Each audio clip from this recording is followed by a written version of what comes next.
Venezianico is an Italian-based micro brand that does some pretty interesting stuff. I featured two models from them over the past year, and they make use of some very uncommon materials. The first one, my first experience with Venezianico, was a Nereide GMT that carried a half ceramic, half tungsten bezel insert called Ceratung. Now, I really like the use of tungsten in a watch. It's a very hard material. It measures in between 8 and 9 on the Mohs scale, so it's very hard to scratch. Diamond being the hardest on that scale at 10. The next experience I had with Venezianico was a Redentore with Masu Black, a Japanese-made paint on the dial that absorbs 99.4% of all light, and that made it one of the deepest, darkest looking dials that I've ever experienced. It was like looking into a void, and I thought that one was really interesting.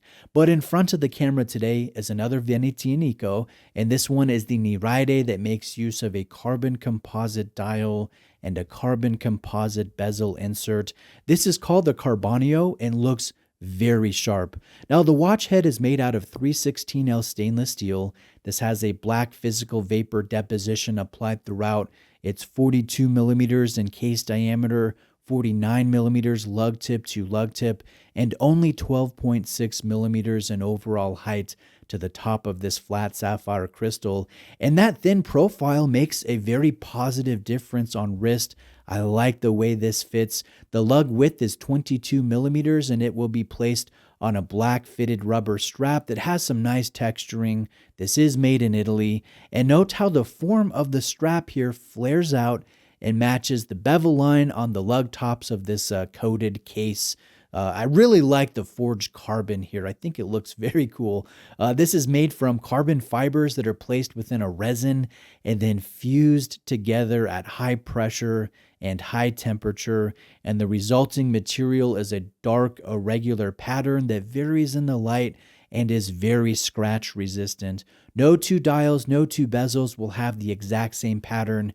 So this, again, just has a really cool, really clean look. Now, this is the bezel action. The feel is exceptionally good. It's loud, it's snappy, it's easy to grip, and the indexing within the bezel is ghosted out in a gray color.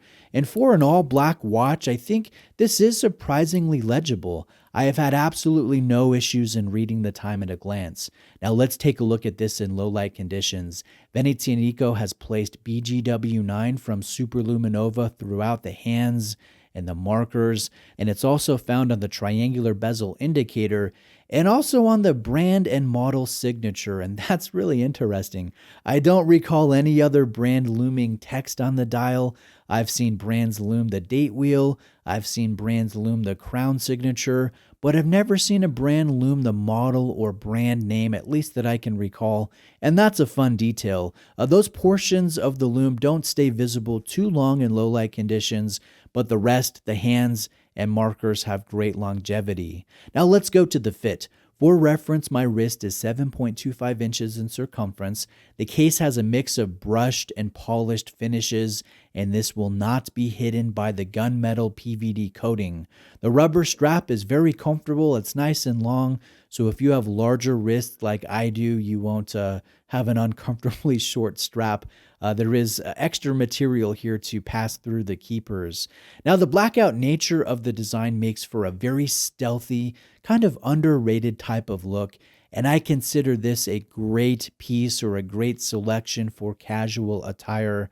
I do like the fit on my wrist. The thin profile paired with this 42 millimeter case just makes for a comfortable wearing diver. So I like the way this looks. I like the proportions. The water resistance is 200 meters, and then the signed crown is a thread down style.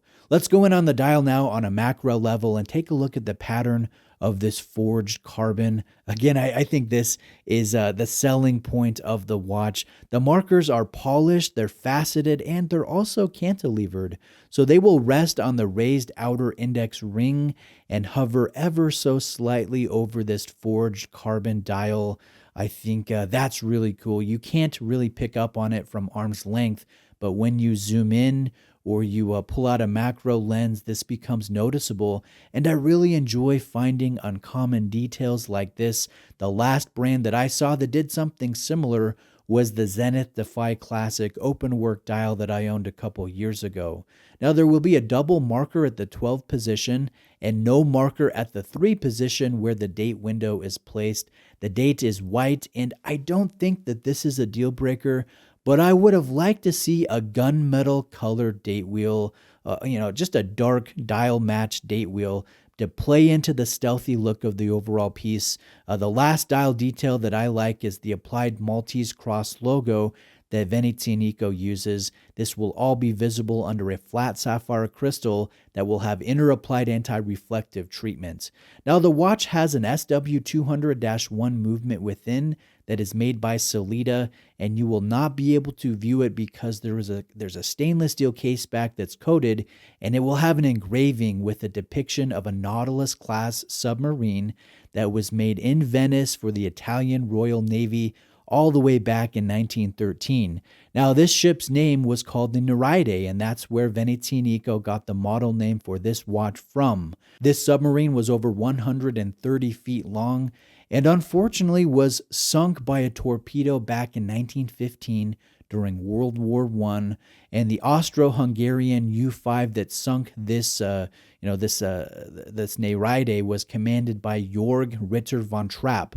And if you're familiar with the Von Trapp family of 1965's The Sound of Music, that's the father that's depicted in that film. But let's step back. Let me share some closing thoughts. Venezianico has again used an uncommon material for a fun release, this time with forged carbon. And this isn't the only unique model within the Nereide line.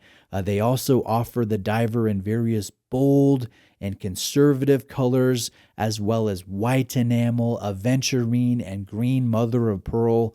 There is also one that has a tungsten bezel insert, so they're going bold with the various options that they give us consumers, and I think that's a good thing. I like the fact that Venezianico works with uncommon materials and creates affordable watches. This is my third experience with this Italian micro brand, and this has been every bit as enjoyable as the prior two. As far as suggestions go for changes on this model, if it wouldn't be cost prohibitive, I would have liked to see a full forged carbon case. Or if that would have been too expensive, again, I think this brand excels in the current price category, the affordable watch category. If that's too expensive, a DLC-coated case as opposed to a PVD case would have been better, just to hold up to scratches and dings and dents after use over time. Other than that, I like the fit. I like the strap. I like the bezel action. I like the lume. I like the cantilevered markers, and I like the Sellita movement. The retail price on this is $1,050 and will be linked in the description below. Please reach out if you have any questions. I will reply to you in the comment section. Leave me a like if you enjoyed this review, and if you want to help me grow, please subscribe. Thanks.